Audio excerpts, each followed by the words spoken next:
That's where the saying comes from, stubborn like a mule? I've driven them before. A horse, you can at least get up and going, more docile, but when a mule was tired, it would lay down and stop. But that's not good on tour. You got one horse laying down, the other one trying to work. Now, to the left is the Circular Congregation Church. It is the fourth church on site. This church dates back to the 1890s. And it was burned in the great fire that we had here in 1861. E.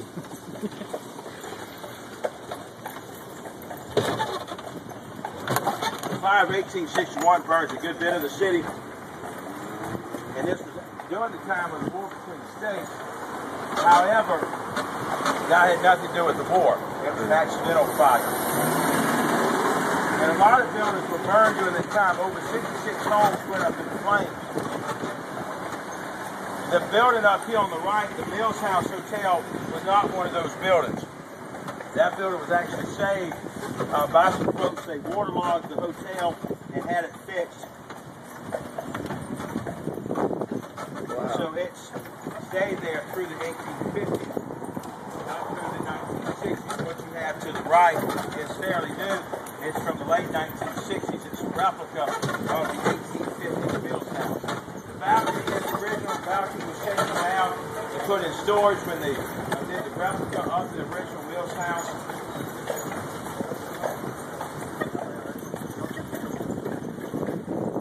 It's Holiday Inn. Nice, lovely gardens to the right were gardens designed by the famous landscape architect, Luttrell Briggs. Hibernian Society dates back to the early 1800s, built in 1840. It's a private Irish society, still functional today. And to the left is where the heart of the slave trade takes place in Charleston. Slaves were not bought and sold in the city market. Slavery was a big part of the economy here in South Carolina. However, the city market was set up that we just left from to buy and sell vegetables and produce. But slaves were bought and sold down here on Chalmers Street. Up until 1852, slaves were sold all throughout the streets of Charleston, primarily at the Exchange Building, and then the city ordinance to change that they would have to be sold indoors. Now, this building was not any part of that. That was just called the Fireproof Building, but they were sold up and down, and I don't know if y'all been down on Chalmers Street, but the slave museum was still there today. It was closed for years, reopened. It's been reopened for several years.